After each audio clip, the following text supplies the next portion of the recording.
Welcome to the Not Bland Show, ladies and gentlemen. I'm your host, Dujane Bland.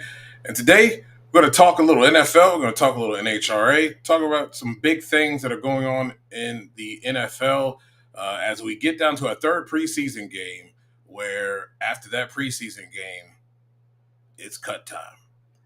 A lot of people are going to be on the streets and looking for employment, possibly not getting employment until the spring in the XFL.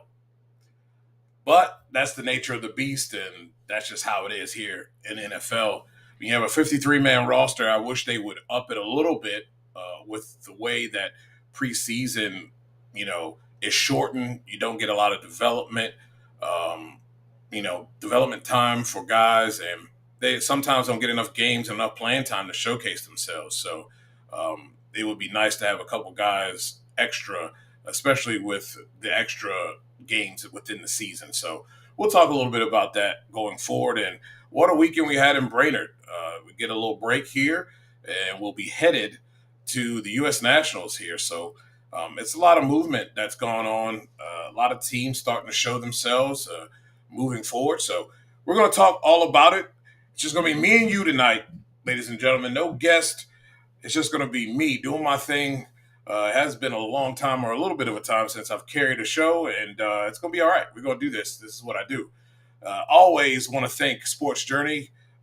You guys can go check out all the great stuff that's going on there around the NFL at sportsjourney.com, as I am your director of content for Sports Journey. We are looking to move forward in so many different directions. It's going to be fun coming into this season. I'm really excited about what's going on there. I want to thank our sponsor, Drag Race Bracket Bonanza, and those who support us, everything Nitro, and of course, Drag Race Reference, where we get our stats, and you should too. Well, ladies and gentlemen, it was another week in Drag Race Bracket Bonanza. I believe the site is down for maintenance, so I was going to talk a little bit about that, but we'll see if it comes back during the show here, and we'll try to talk about it. If not, there's more time to talk about it. So if you don't know how to do this, you guys haven't signed up yet. Again, I say this all the time. What are you doing with your life? But here's how you can do it. Drag racing fans, check out Drag Race Bracket Bonanza. It's the free, family-friendly fantasy bracket game. Now, after final qualifying at every national event, you can fill out your bracket for all the pro classes. It's free, easy to click on your picks. If you need some help, just hit the randomizer button to fill in the blanks. It's for fun, stay engaged, and pick your winners today.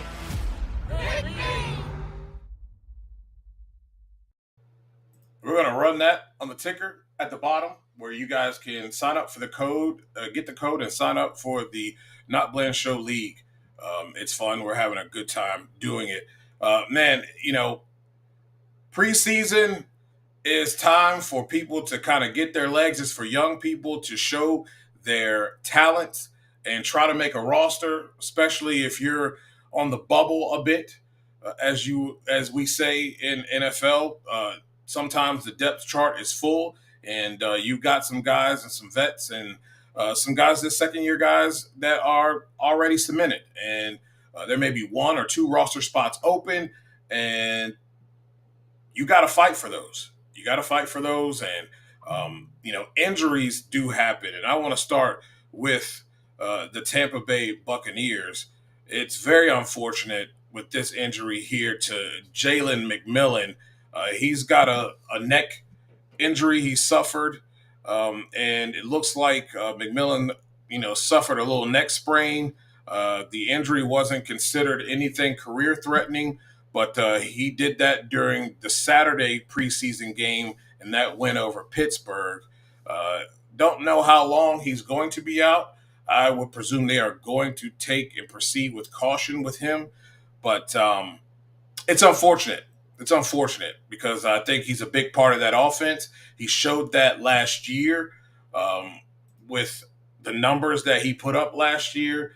Very, very good wide receiver, up and coming wide receiver that I think is really going to be someone that is going to be a long time target for the Tampa Bay Buccaneers. Looking forward to what they bring here as we get into the NFL season. Really going to be interesting all over the NFC South. Really, I think this is a two-horse race with a possibility. You've got the Atlanta Falcons, who are really they're bringing out Michael Penix Jr. and I'm okay with it. I really am okay with it. I really think you could have played this a little differently. And because they didn't do that last season, they kind of put themselves in position to have to play Michael. You got a guy in Kirk Cousins that's on the bench making a truckload of money. They knew that he was injured midway through the season. He had the elbow that he was dealing with, had a little bit of a rib injury. The Achilles was starting to tire out a little bit. You could see that within his footwork. That footwork, and along with that elbow injury, had him not making the throws that we know he's capable of. On top of that, you couple the fact that you got a young man in Michael Penix Jr. that is behind them, and he felt the pressure. So it is one of those things where it's unfortunate. I felt like they could have gone and pulled Cousins earlier, allowed him to play, and made it known that it was because of injury, and then could have proceeded to have a quarterback competition this year, or just gone back with him as a starter until proven otherwise. Because at the end of the day, he's under a 2-year contract. It's 3 really, but it's really a 2-year contract. They could have got out of it in the 3rd year and would have been able to put this man forward and given Penix some time. I'm not saying he's not ready. I think he's more than capable of getting the job done, but you're paying a man a boatload of money to sit. Dave W says, any cool, but did you know IHRA is in Columbus the following week? That's going to be fun. Yeah, I'm looking forward to all of that going on, and we'll touch base on a lot of this coming up. The Tennessee Titans starting a new quarterback. I'm really interested to see how this goes, man. I really am. This is going to be extremely interesting on how they bring this young man Cam Ward along. He didn't do so well in the preseason game, and I know we can say, well, it's just preseason. It's not really a big deal. For him, it definitely is. You want to be sharp. You want to be able to, showcase that there is progress being made. Atlanta's defense is tough. Let's not get it twisted. They've got horses in the secondary, along with, players that are, within the front 7 that they went out and purchased. I will say not purchased, but drafted 2 from Georgia that are going to be monsters if they live up to the expectations that they bring. You look at Cam Ward, 2 of 7, 42 yards. That's not really good, man. That's not good at all. Him and Trevor Siemian are pretty much in the same boat. But Brandon Allen with 11 of 14, 119 yards. Doesn't matter who you're playing, where you're at, what you're doing, but you got to be more crisp than that. for Atlanta, I do like Nate Carter. Nate Carter has showcased a lot here within the preseason when he's had his opportunities in that game 9 for 63 yards and a touchdown. Really could add something to the running back room. A little bit of quickness at burst, a nice one step, put foot in the ground and go type of guy. Not a lot of shiftiness with him. He's just see the seam, hit the seam. So I really like what he brings there. And we're looking at guys to fill out the roster at wide receiver. So really going to be interesting to see how they go ahead and kind of round this thing out. They've got DJ Chark, the guy who's kind of been a journeyman here late in his career. Lot of good players that they can kind of filter in here, and they're going to need them, to be honest. They need at least another 1 or 2 wide receivers to kind of round that thing out and give them something that they can really test defenses with. And they really need Kyle Pitts to step up and be the tight end that we thought that he could be in this thing. So really interested to see how all of this starts to play out when we see the final rosters and we get to week 1 of the regular season. There shouldn't be any surprise that the Cleveland Browns are going with Joe Flacco. I pretty much figured that that's what they would do. I think it's a smart play for them to go as Joe Flacco. And I do not see Kenny Pickett making this roster. I think he is a casualty of cuts here after the 3rd preseason game. They're going to keep the 2 rookies, and reason being, you spent a 3rd and a 5th rounder on quarterbacks. A team that acts like they got the, capital to just waste picks on quarterbacks. And I know I think they got 2 first rounders next year, but you still got to be smart with your picks. 3rd rounder is a big deal. To be quite honest with you, if you're smart, you can find a good 5th rounder that's going to contribute to your squad. So you can't just be willy-nilly with your picks when you're the Cleveland Browns and you haven't won a darn thing. But they did. So here we are. And although they did trade for Kenny Pickett, it wasn't really a trade pick. It was a 7th round pick for him. Not a big deal. So I suspect that they are going to go ahead and send him packing. You got Joe Flacco starting the season. And then we'll see how these other 2 quarterbacks play out. I think it's Shedeur Sanders that comes up and gets that 2nd spot. I did not see enough from Dylan Gabriel to warrant him being the number 2. They probably will put him at number 2 just for spite. I just think some of it is just they're doing this to, I guess they feel like they're humbling Shedeur or something. But the guy is the most humblest guy, nice guy that you could meet. But, we're going to see how it all plays out. I hope these 2 quarterbacks work because, you don't want to be a team that just wasted 2 picks in this year's draft for quarterbacks. And then you figure that next year they have 2 picks in the 1st round that they could use.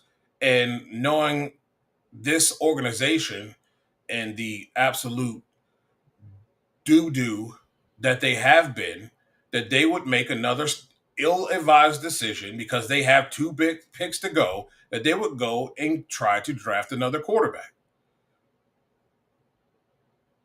That's if these quarterbacks pan out the way we think they will during college. I have the jury's out on me with Arch Manning.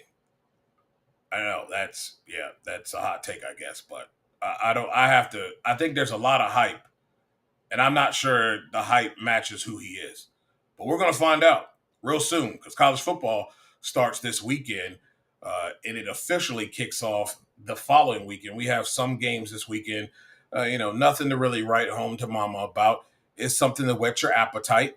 And then the following weekend, we'll have the full slate of big-time teams playing, but not really playing anybody. You know how the first week of college football goes if you watch college football. So that'll be interesting to see how it all plays out and goes down with those things. Daniel Jones has been named the starter at quarterback for the Indianapolis Colts. And you let the talking heads tell it, it's Anthony Richardson couldn't beat out Daniel Jones. Newsflash. This wasn't a real competition, ladies and gentlemen. They're paying Daniel Jones millions. I believe it's like 13, 14 million. Guess what? If he's getting paid that kind of money, he's definitely not sitting the bench unless you're the Atlanta Falcons that are going to sit Kirk Cousins with making a dump truck load of money, hoping that you can trade him because you made real quick decisions that made Cousins look like it was on performance, but he was hurt. So now it looks like it's on performance, and you have to stick with this. You got a big check on the bench. They were not going to do that. Shane Steichen and crew were not going to do that at all. So to all of the people that are out here talking about him losing the competition, there was none. Daniel Jones is going to start regardless. And I know people look back on the guys quitting on the team last year, tapping out because he was tired. I get all of that. But I also think this here is good for him. Because think about it. You've got Daniel Jones on the roster who I'm not a fan of. He's keep talking about him winning playoffs, but let's remember Saquon Barkley was behind him. He didn't do anything without him. But with that said, he has made the playoffs. And he does show flashes of good quarterback play at times. But his tendencies are his tendencies. And we're always going to see that. That's just who he is. So if you roll Anthony Richardson out here and he has a piss poor showing, there's no coming back from it if you bench him. When you bench him to put Daniel Jones in because he's not showing up the way you want or need him to within the first 3 to 4 games, you are now punting on him and you're trading him at the end of the year. This way, if Daniel Jones does not look good and he comes in, has been given time, can kind of see from a guy, I believe in Daniel Jones, that handles himself as a pro, does work as a pro, knows how to go about game preparation, that he can look at and see and kind of glean from. Maybe when he comes in, he's a little sharper. Because guess what? This is on the Indianapolis Colts to begin with in the first place. You drafted him where you drafted him, which was way too high. He was a raw talent. He needed to sit. They needed to get a veteran quarterback in the building to be in front of him, and he needed to sit for a year or two, at least a year, to kind of see how things go, learn the playbook to where it's second nature. And then in the next camp, quarterback competition, and we'll see what happens. And it would be a pseudo quarterback position because likely you would move on to him unless he really stunk it up in camp. But you decide to roll him out there. Staff, really not that great. I'm not really a Shane Steichen fan. Some people are coordinators and some people are coaches. And this guy, I believe, is just a coordinator. We're really going to find out this year, though. You've got a stable quarterback that you're starting with. I don't think this team is missing a whole lot other than solid quarterback play. They may not have the best defense in the AFC South, but I think they're good enough to compete. Just have to have good quarterback play. So we'll see how it all pans out, but I think this is good for Anthony Richardson. I do not believe the fact that he is not starting means that they're punting on him. I think he's one opportunity away, one bad series of games, don't want to talk about injuries, but that's just the fact of the matter. An injury away from being on the field. What are you going to do, Anthony Richardson, while you're standing on the sideline? What are you doing to be preparing yourself to be ready so that when you do come out, there's a drastic improvement? That's the key. And very interested to see how that goes. You know, we look at the New York Giants, and they're going to go with Russ. I think they should go with Russ. I like Jackson Dart to a degree. The things I like about him is the fact that he has, unlike a lot of these quarterbacks, have made several years of college starts and have been in college for several years. And that people don't think that plays a role, but it really does. When you look at the quarterbacks in the first year quarterbacks that start their first year, maybe they don't start till later, but look at how many years of college that they play ball. It makes a huge difference. Look at a guy like Jaden Daniels. Look at a guy like Jalen Hurts. I would say Bryce Young, but Bryce Young wasn't really given anything to work with, and they weren't helping the kid. They started helping the kid, and he's starting to improve. But look at those guys who have had longevity at the quarterback position in college. They usually play better. They're quicker at picking up the playbook. They progress very well to be able to not only be able to call the play, but they also can get to the line of scrimmage and make proper post-snap adjustments or pre-snap adjustments. I think Jackson Dart has had the starts, but I think this is where most people need to go.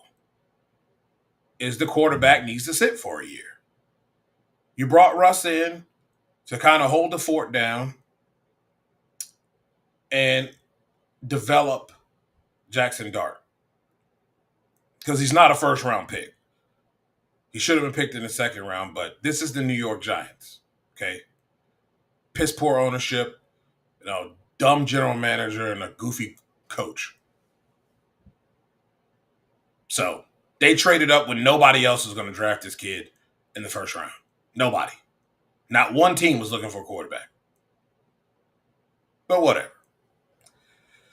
I think defensively the Giants are going to be pretty solid. They have been over the last 2 years under Daboll.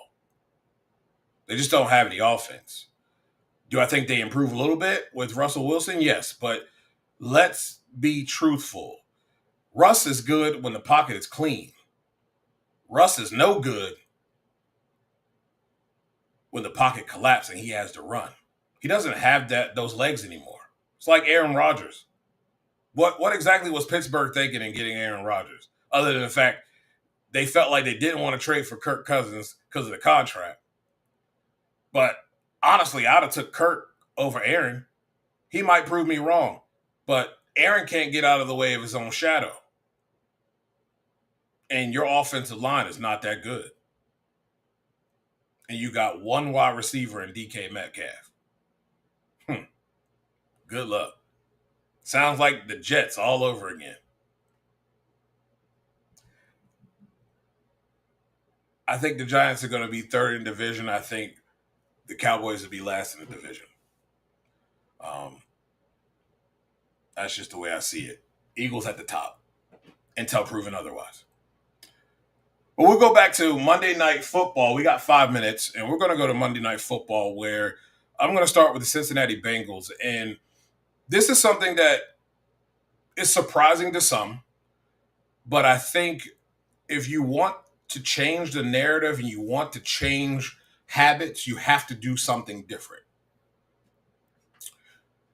And the Cincinnati Bengals have decided that they were playing their starters these last 2 games because they have historically gotten off to slow starts.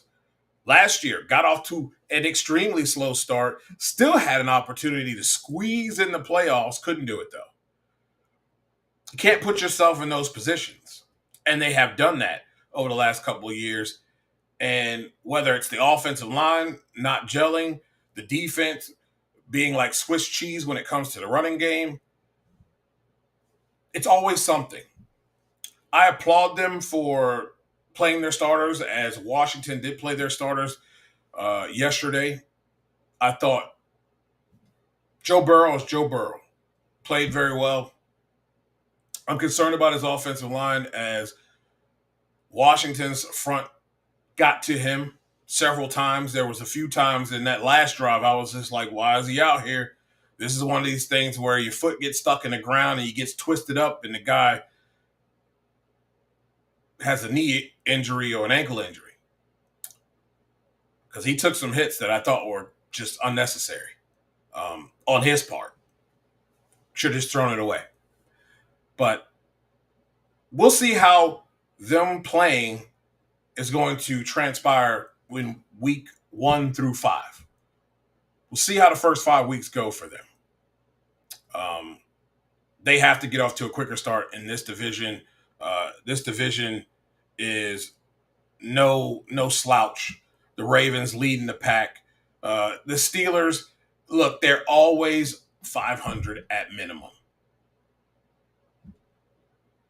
Mike Tomlin has proven that. So in that division, you're looking to try to beat out the Ravens. And with all the other surrounding divisions, you look at the AFC West, the Broncos are better, the Chiefs are the Chiefs, the Raiders look like they might be improved, and the Chargers are much improved. That's 4 teams right there. AFC South is a toss-up, probably 1 team, maybe possibly 2, because we got to give Houston their credit. I think the Jags are the next one in line to possibly be that team. And then you look at the AFC East, Bills, Dolphins, Patriots, Jets. You at least can count Bills and Patriots, because I think the Patriots will be the much improved team. Dolphins, iffy. All depends on quarterback and whether Tua can stay healthy and play, solid football. But very interesting. We'll see how it all plays out. But I like the philosophy. We'll see if that philosophy pays off. Washington, that offensive line looks solidified. I'm really excited about that.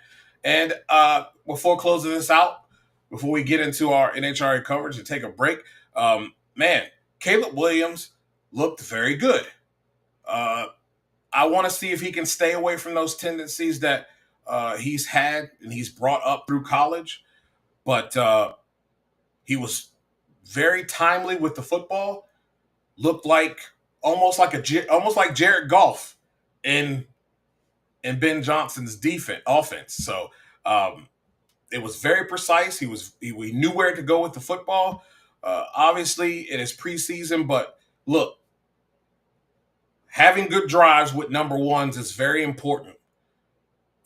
We've year after year after year, so many times in the past that people have kind of shoot off what it looks like in preseason, but looking good and your number one offense looking good matters, because usually if they don't, it does carry over. It really does. Surprisingly, it does. But really like Caleb Williams and what he was able to do out there. And hopefully we continue to see that, because if that's the case, Bears are going to be pretty interesting, coming into this season. Well, that's it for our NFL coverage, and we are going to move on to the NHRA. But before we do so, we're going to go ahead and take a break. And when we come back, let's talk some Brainerd Nationals. It was fun, wasn't it?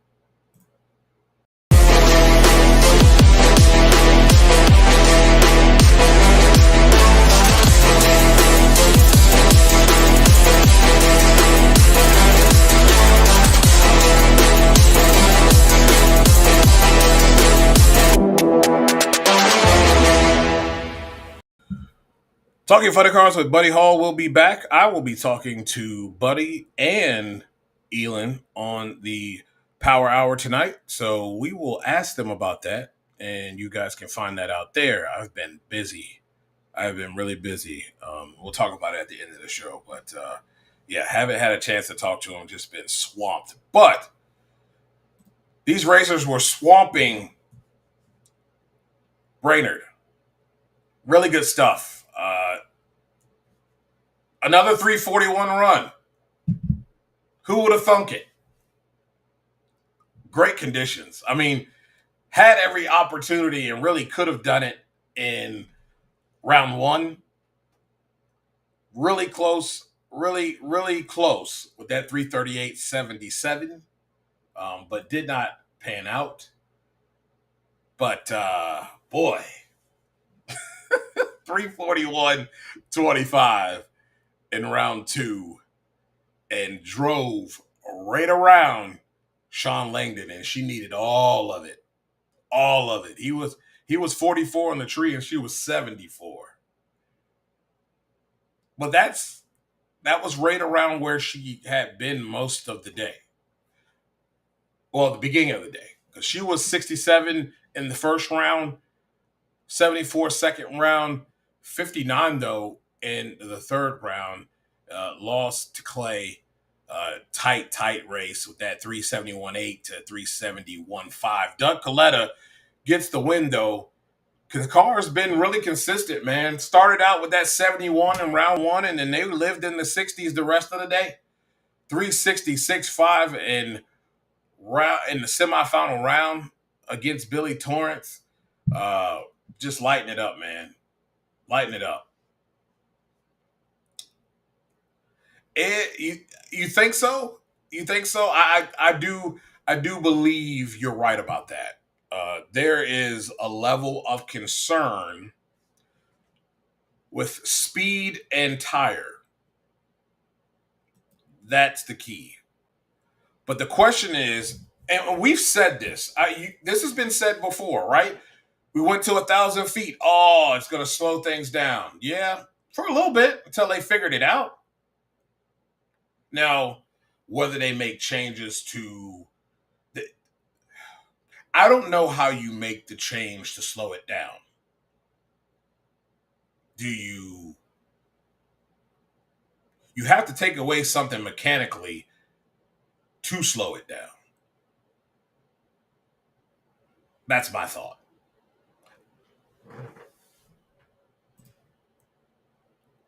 Dave says nobody's slowing anything down. Goodyear has said the tire has no issues to 350. Okay. I'm just saying we've had some mysterious booms of tires, which means they're chunking, and they're chunking to the point where when they reach peak, they're unloading. But I trust Goodyear. But the evidence shows that there's an issue. I don't know if it's a big issue, but there's an issue not with per se the tire, but what it can withstand. We can't deny the evidence, no matter what they say. I mean, if I'm a product maker, I'm going to stand behind my product too. But these can't be just coincidences. There has to be something behind it. And we know that these tires have been chunking before. Not a knock on the tire, but they are making good horsepower. Drag Race Man says, I don't think they want to slow it down because of the tire. On the Insider, it was mentioned more of a cost prevention thing. Cost is high, and I agree with that. Cost is high. Does cost have something to do with cars not being out there? Slightly. Then there's the other point of it of sponsorship. Now, if you're saying that if I reduce the cost, then maybe sponsors will get on board. I don't know. But yes, cost is an issue. A big issue. But it's an issue with everyone across the board. Yeah, Memphis Lonnie, 10 of those babies. 10. Insane. They seem to, and let's be truthful. They seem to have not had. I don't even want to put that into existence, but you get where I'm coming at, right? They haven't had that issue. That car has not had that issue. We haven't seen that happen yet, at all. So maybe it is not. Back 1320 says NHRA should probably address the tether issue before they try to slow the cars down. Yes, they got to come up with a better way to contain. Not like I said, I get we don't want things in the stands, and everybody uses that Robert Height. As a matter of fact, I think I was at that race. I remember being at Charlotte and one going in the stands before too. My thing is though, it's like, aren't we there to watch a race?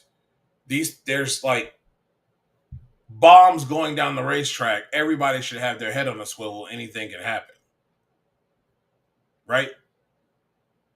When are we going to put the honest on the people in the stands? I mean, we don't want anybody to get hurt or killed. But I also think we could design tracks better to where the stands aren't nearly as close as they are.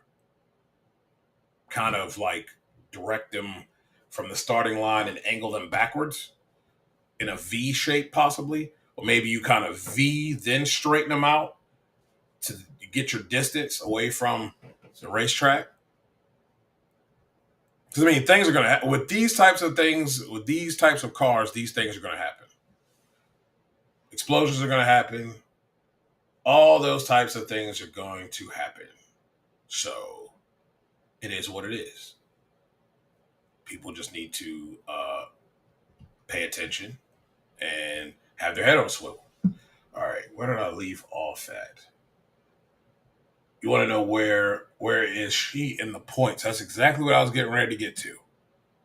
So, we look at these points here, and we're looking at Top Fuel. Brittany is 5th in points. She is with 817. She also has clinched a countdown berth. She's behind Justin Ashley at 911. Doug 993 in 3rd. Tony Stewart 999 in 2nd. And Sean Langdon 1044 in 1st. Now, top 3 are closest for striking distance for that regular season championship. Justin Ashley is a long shot. A long shot. With points and a half, is it possible? Yes. But he's going to have to out-qualify all 3 of those guys. He's also going to have to hope that he runs one of the top 3 and one of the top 3 or 2 of the top 3 run each other in the first round. And he's got to hope that the one that he runs is Sean Langdon that he can put out early. And if it's Doug and Tony that just so happen to match up, he would want Doug to get the win over Tony. That would give him a realistic shot. Now, if they ended up meeting in the final, if Doug and Justin Ashley ended up meeting in the final, he actually would have a shot to win the regular season championship, because Doug is 993, he's 911, not too far back from Doug. So if he could keep pace and if he could get all the small points during qualifying, that would surely help his cause. But Brittany is 5th. And I don't know about you guys, but as much as I believe they have a championship opportunity, she needs more 60s and 50s than 70s, mid 70s. Definitely going to need that. Let's see what we got in the comments. Dave W says, well, it's more of an exposure thing, but if you cut the cost, it takes less sponsorship to run. It does. It does. I just would like to know what you would do in order to cut the cost. You slow them down too much, and IndyCar is going to be the. Yeah, yeah. I don't think they want to lose that either, right? Uh, Drag Race Mayhem says, I ain't saying it's right or wrong. It's just what was said on the Insider. I get it. They say a lot of stuff, though. Some of it I agree with, and some of it I don't. They say a lot of stuff.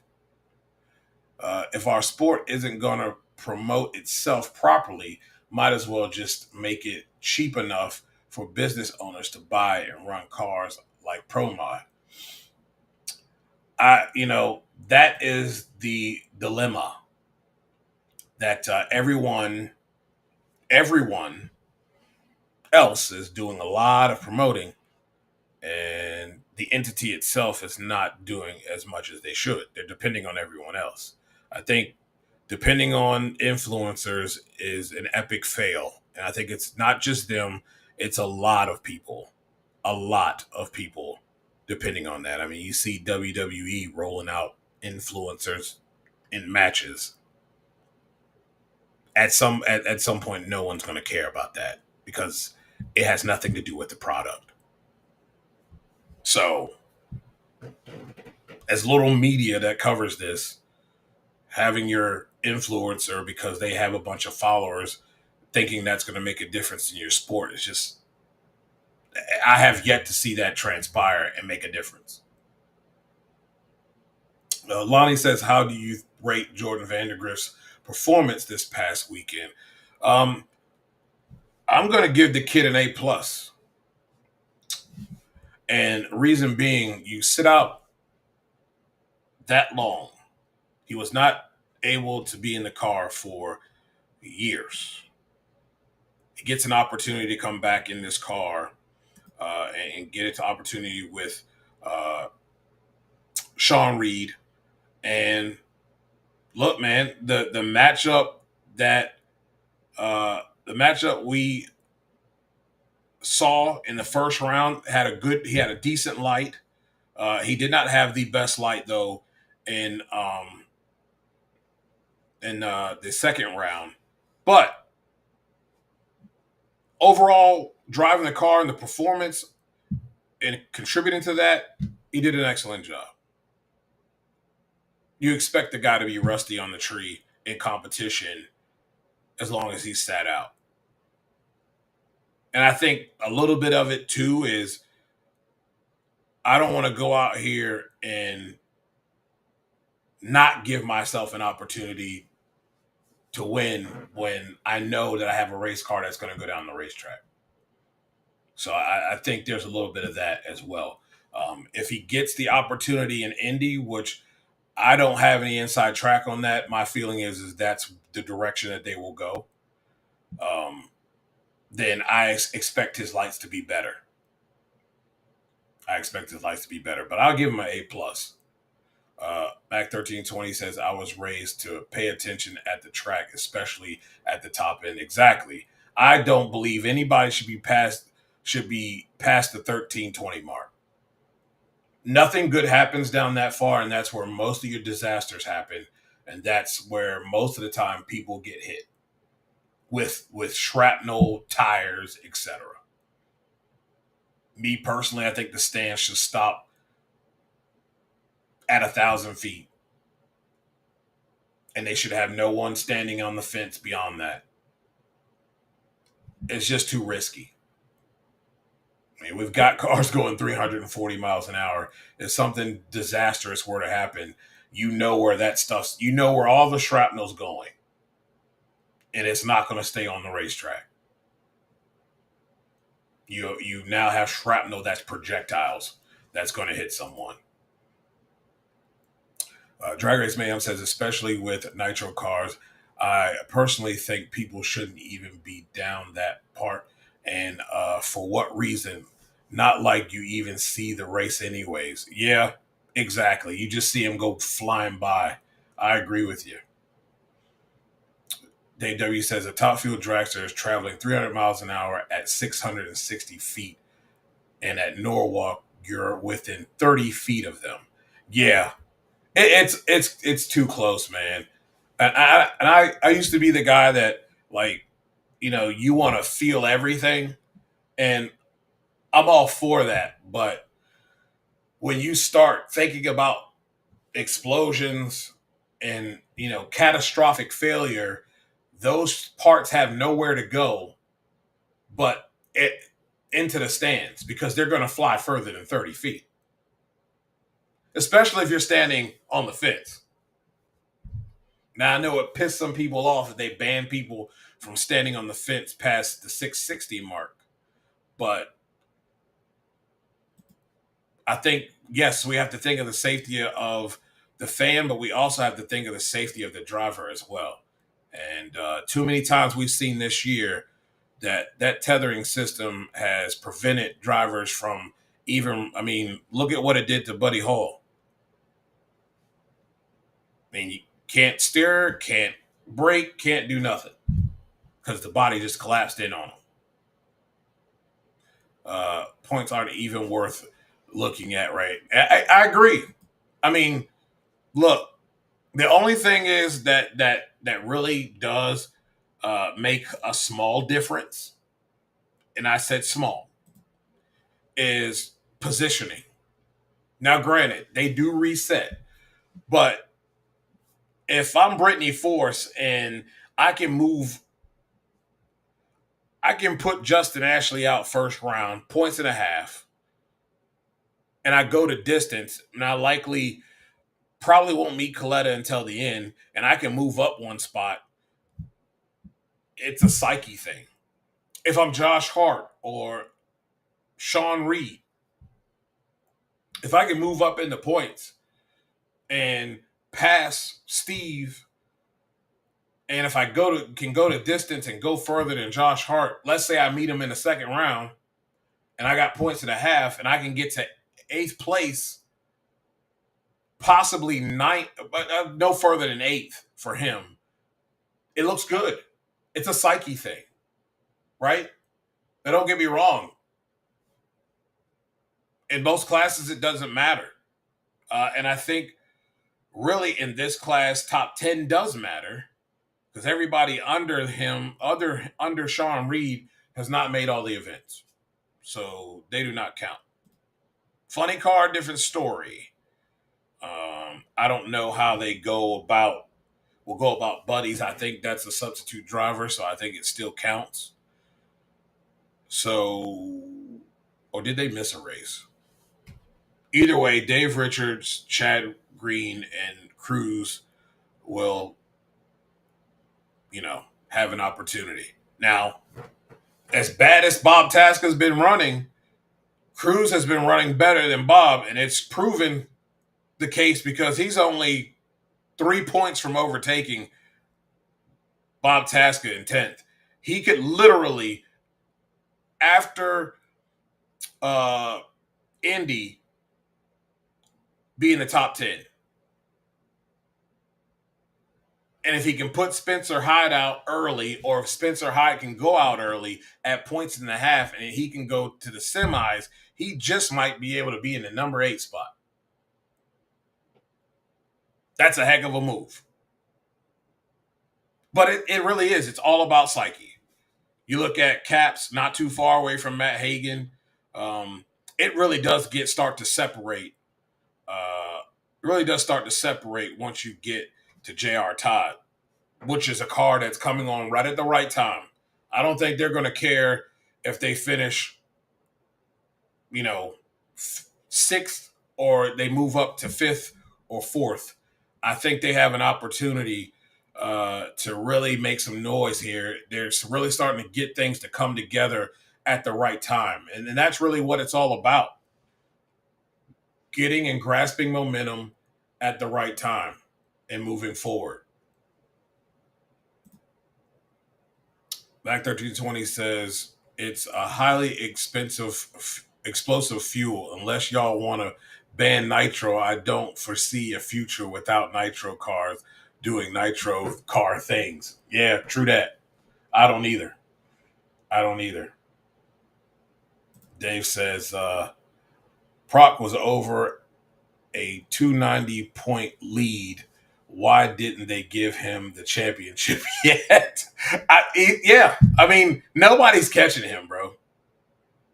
Yeah, I know what you meant. 242 is what he's at. 242. And yeah, there ain't no chance. There ain't a snowball's chance, and you know what, that Jack Beckman's catching him at all. It's his. They might as well, they should have gave it to him. You know, it's a formality. Maybe they give it to him.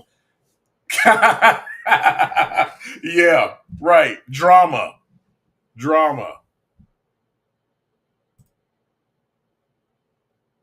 No early clinches allowed, apparently. I guess not. I mean, but the points don't lie. Should have given it to him, but they want to do it that way, so I guess we let them.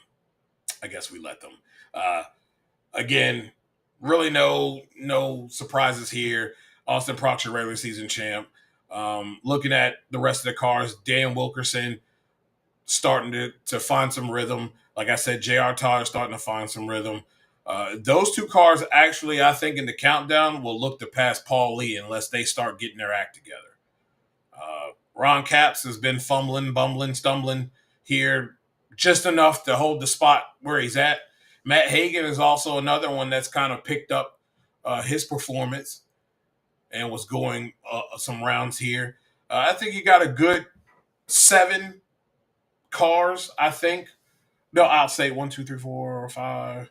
Yeah, 7 cars, I think, that have the ability to be early playoff season contenders and should be considered. But if the Proc Rocket continues to go on the run that they're on, and as you guys can see from the top end interviews, this dude is 100% focused and he's on demon time. You can see it in his eyes. So somebody is going to have to raise their level of testicular fortitude to overtake him. Otherwise, it's probably his regular season championship and it's his season championship to lose. We already know he's the regular season champ.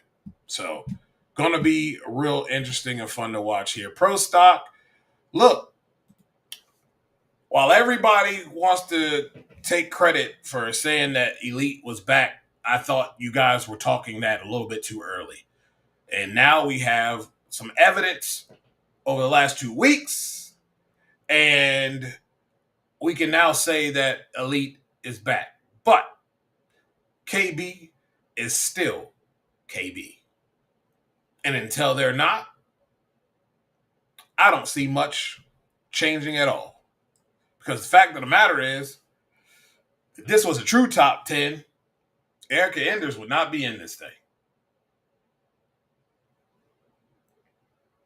Not at all. She's in 12th.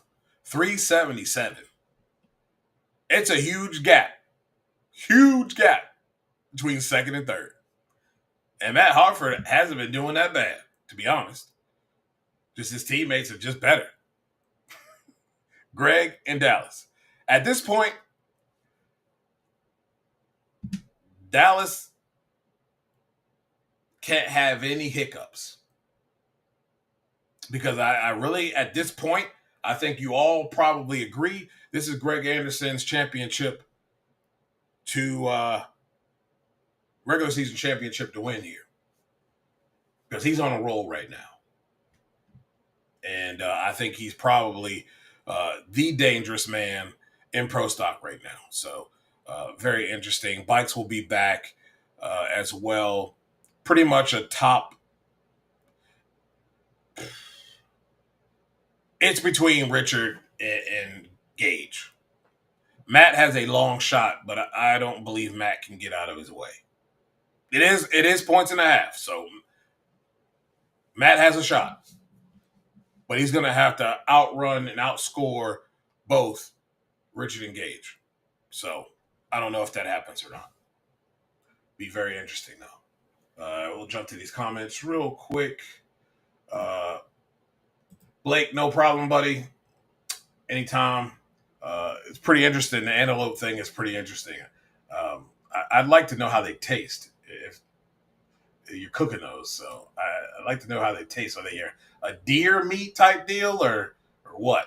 Uh, Drag Race Mayhem says Proc and Coletta will probably get the trophies at the end of the year. Yeah, I think Proc for sure. Coletta is starting to move in that direction. I would not discount I would not discount Sean. Um, I would not discount Sean. I would not discount Tony Stewart as well. And I wouldn't put Justin Ashley to sleep just yet. Dave W. The stupid participation trophies and funny card ninth to 11th are within 4 points. Yeah, it would. I mean, the drama there, bro. Like, that would have been the talk of the weekend. I mean, like I said, Cruz has the ability to go all the way from 11th. He could literally finish 8th, maybe even 7th if a few of those on the bottom cannibalize themselves.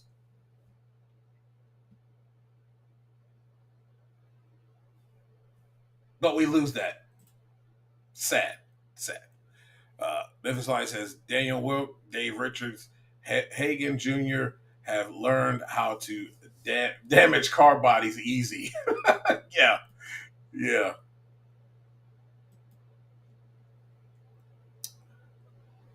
Drag Race Man says, but Dave, my sponsors will cry. They will lose in a professional sport. I'll have to say I suck. Too bad to make them top 10. Oh, no. Yeah. You know how I feel about that. Nobody cares about that. It's a losing record at the end of the day. Uh, Dave says if she wins the title, it would be the most useless in history. Yeah. How bad does that look for your sport? It looks really bad, to be honest. Let them tell it though. They want us to pat them on the back for doing one good show that everybody else has been doing. You're at 48, Blake. How long did it take, dude? Uh, it was a slow. It's still slow. It's a slow burn, man. It takes time. It takes time. Um, just have to keep at it. Keep consistent, and it will grow. Just stay consistent is the key. That is the key. Well, ladies and gentlemen, we've come to the end of our show. Ah, man, it was fun. It was a lot of fun, and it's been a great weekend of racing, football. We're one step closer to the regular season, and we're one step closer to college football, if you like that. So I'm looking forward to all of that stuff going down. Well, ladies and gentlemen, check out the work that we're doing over at sportsjourney.com. If you want us to talk about something with your team, we'll be glad to write about it. You know, you can hit me up, and I have no problem taking a look at what you want to hear about and writing about it.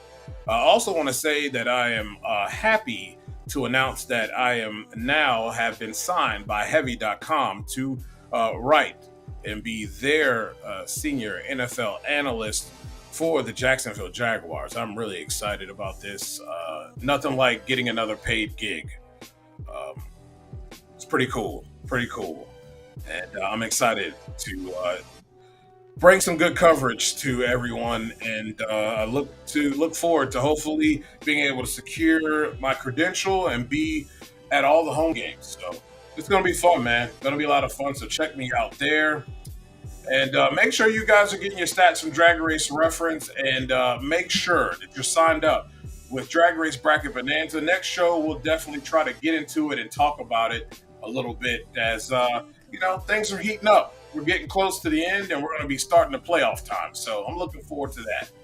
Well, for Sports Journey, for the Not Bland Show, I am your host, Dujane Bland. And until next time, ladies and gentlemen, good night. See you on the Power Hour.